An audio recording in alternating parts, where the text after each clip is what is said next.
और इस वक्त की बड़ी खबर, गाजा पर इजराइल के ताबड़तोड़ हमलों को लेकर ईरान ने कड़ी चेतावनी दी है। ईरान के विदेश मंत्री का कहना है कि अगर ऐसे ही बमबारी जारी रही तो युद्ध और भड़क सकता है। ईरानी विदेश मंत्री ने चेतावनी दी कि अगर इजराइल हिजबुल्लाह के खिलाफ युद्ध शुरू करता है तो वो भी जवाब देने के लिए हिजबुल्लाह पूरी तरह से तैयार है। हमारे सहयोगी विशाल पांडे इस बड़ी खबर पर हमारे साथ जुड़ चुके हैं, जो कि वॉर जोन से हमें पल पल की अपडेट दे रहे हैं। विशाल, हालात काफी बिगड़ चुके हैं। एक ओर कहा जाए कि इजराइल की ओर से लड़ाई की पूरी तैयारी हो चुकी है, वहीं दूसरी ओर ईरान और लेबनान भी अब इस लड़ाई में कूदते हुए दिख रहे हैं। इन सबके बीच आप कहां पर मौजूद हैं और किस तरह की तैयारी वहां देख रहे हैं?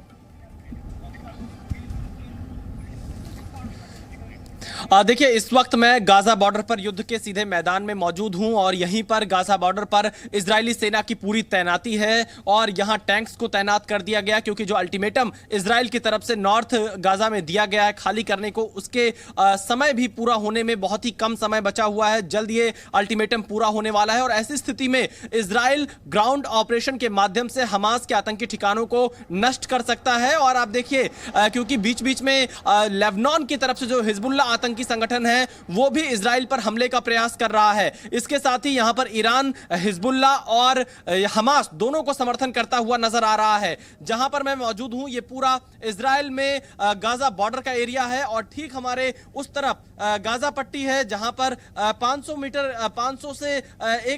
मीटर से 1 किलोमीटर की दूरी पर यह आपको गाजा पट्टी शहर नजर आएगा, जहां इस वक्त खाली करने का आदेश यहां पर इजराइल की तरफ से दिया गया है, अल्टीमेटम दिया गया है ताकि जल्द से जल्द इस इलाके को खाली कर दें लोग और उसके बाद एक बड़े ऑपरेशन की तैयारी में इजराइल यहां पर है। ये सड़कें, ये अंतिम सड़क है इजराइल की यहां पर, जहां पर मैं मौजूद हूं और यहां से ये बॉर्डर एरिया है, युद्ध का मैदान है और यहां से इजराइल ने अपनी पूरी तैयारी कर रखी है। तेल अवीव से इस रास्ते तक जब मैं पहुंचा यहां गाजा बॉर्डर पर युद्ध के मैदान में, तो मैंने देखा कि बड़ी संख्या में इजरायली सेना की जो रिजर्व फोर्स के जवान हैं, जिसमें आम नागरिक शामिल होते हैं, वो बॉर्डर की तरफ आगे बढ़ रहे हैं। रास्ते में काफी भीड़ दिखाई दी क्योंकि उनका रजिस्ट्रेशन यहां पर कराया जाता है और साथ ही यह भी जानकारी मिल रही कि इजराइल की जो आईडीएफ है उसकी स्पेशल यूनिट भी हमास के आतंकी ठिकानों पर एक स्पेशल ऑपरेशन चलाने की तैयारी कर रही है ताकि बंधकों को छुड़ाया जा सके।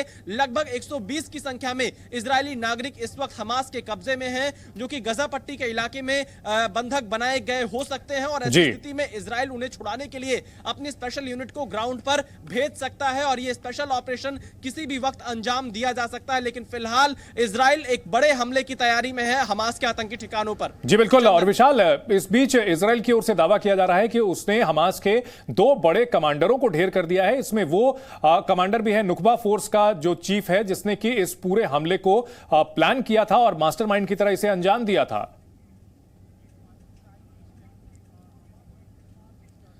देखिए चंदन, बिल्कुल यहां पर इजराइल की सेना, आईडीएफ और अन्य एजेंसीज जो हैं वो पिन पॉइंट टारगेट कर रही है, खासतौर पर उन ठिकानों पर जहां हमास के आतंकी छिपे हुए हैं, जहां पर हमास के आतंकियों के जो जिन्होंने जगह दी है, पनाह दी है, उन जगहों पर इस वक्त इजराइल की सेना स्ट्राइक कर रही है। एयर स्ट्राइक सबसे ज्यादा यहां पर इजराइल की तरफ से अब तक किया गया है और साथ ही जहां पर हथियारों का जखीरा है, जहां पर रॉकेट जिन जगहों पर छिपाए गए हैं, जहां से रॉकेट लॉन्च किए जा रहे हैं, उन जगहों को इजराइल की टारगेट कर रही है। और साथ ही क्योंकि जब आतंकी ठिकानों को टारगेट कर रही है तो आसपास के जो सिविलियंस हैं वो भी इससे प्रभावित होते हुए दिखाई दे रहे हैं। इसीलिए इजराइल ने यह साफ तौर से कहा है कि उत्तरी गाजा में रहने वाले वो लोग, उत्तरी गाजा एक बार फिर से मैं आपको दिखा देता हूं तस्वीरों में, ये उत्तरी गाजा का हिस्सा है, यहां से थोड़ी दूर पर जहां आपको वो बिल्डिंग्स दिखाई पड़ेंगी और उत्तरी गाजा को खाली करने के लिए यहां से कहा गया है इजराइल की तरफ से। उसके बाद यहां बड़ा ऑपरेशन इजराइल लॉन्च करने वाला है और साथ ही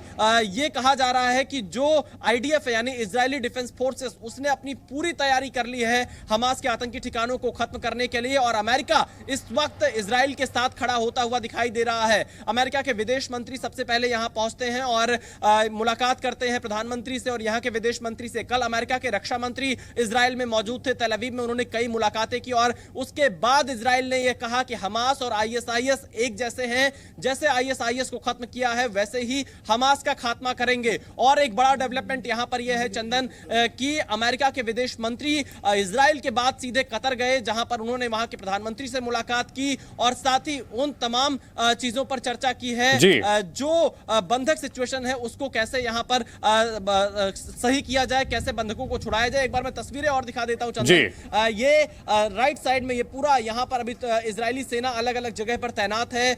इससे थोड़ी दूरी पर यहां टैंक्स की तैनाती है बॉर्डर पर। और ये उत्तरी गाजा का हिस्सा आप देख पाएंगे जो हम यहां मौजूद होकर देख पा रहे हैं। शायद कैमरे से आप वहां तक की तस्वीरें ना देख पा रहे हो, लेकिन ये जो पूरा एरिया आप देख रहे हैं, मैं कोशिश कर रहा हूं दिखाने की, उत्तरी गाजा का हिस्सा है जहां पर खाली करने का अल्टीमेटम इजराइल की तरफ से दिया गया है। और इस इलाके में जहां पर मैं मौजूद हूं, ये मेन हाईवे है, इजराइल की सेना यहां पर तैनात है और इस सड़क से मैं लगातार डिफेंस फोर्सेस का मूवमेंट देख पा रहा हूं, पुलिस का मूवमेंट देख पा रहा हूं। आम नागरिक आपको इस इलाके में कहीं भी दिखाई नहीं देंगे इस पूरी सड़क पर, क्योंकि गाजा पट्टी से आते ही जो आतंकी घुसपैठ हुई थी वो इन्हीं सड़कों पर जो लोग मौजूद थे उनको मौत के घाट उतार दिया था। इन सड़कों पर लगातार गोलियां चली थी 7 अक्टूबर को। लगभग 1 से 2 घंटे तक कंटिन्यू जो भी आम नागरिक हमास के आतंकियों के सामने आया, हमास के आतंकियों ने उन्हें उड़ा दिया। कई नागरिकों को वो किडनैप करके इसी रास्ते से गाजा पट्टी की तरफ ले गए हैं जो कि बंधक सिचुएशन में है, जिन्हें छुड़ाने का प्रयास इजराइल डिफेंस फोर्सेस की स्पेशल यूनिट फिलहाल कर रही है। जी बिल्कुल विशाल, अगर बात की जाए हमास के आतंकियों की, तो उनका जो मकसद था कहीं ना कहीं इजराइल और सऊदी अरब के बीच जो रिश्ते सामान्य हो रहे थे उसको रोकना था। वो मकसद तो कामयाब होता यहां दिख रहा है। और इन सब के बीच ईरान की ओर से जिस तरह से धमकी दी गई है इजराइल को कि अगर हिजबुल्लाह के ऊपर वो हमला करता है तो वो अपनी रक्षा करने में सक्षम है, एक और फ्रंट खुलने का, वॉर फ्रंट खुलने का खतरा लगातार मंडरा रहा है। देखिए, एक ये बड़ा खतरा बना हुआ है क्योंकि जिस तरह से लेबनान से हिजबुल्ला इजराइल में प्लानिंग कर रहा है हमला करने की, कई बार रॉकेट लॉन्च करने की प्लानिंग कर रहा है। ईरान का समर्थन हिजबुल्ला को दिखाई पड़ता है, ऐसा इजराइल का दावा है। और साथ ही हमास को भी समर्थन ईरान की तरफ से मिलता रहता है। ऐसी स्थिति में ये आशंका, ये खतरा लगातार बना हुआ है कि कहीं वॉर का एक और फ्रंट ना खुल जाए, क्योंकि ईरान इस पूरे मामले में अगर पूरे अरब देशों में देखेंगे, कल शुक्रवार था, हमने देखा अलग अलग जगहों पर प्रदर्शन हुए, खासतौर पर जॉर्डन में एक बड़ा प्रदर्शन हुआ, फिलिस्तीन में इजराइल के हमले के खिलाफ, और भी अन्य देशों में इस तरह के प्रदर्शन हमने देखे हैं। तो इस बात की आशंका लगातार बनी हुई है कि कहीं लेबनान की तरफ से जो हिजबुल्ला आतंकी संगठन है उस तरफ से भी वॉर का एक और फ्रंट ना खुल जाए। बिल्कुल, बहुत शुक्रिया इस पूरी जानकारी के लिए विशाल। आप अपना ख्याल रखते हुए रिपोर्टिंग करें और किसी भी खतरे से खुद को सुरक्षित रखने की ही कोशिश करें। जी न्यूज़।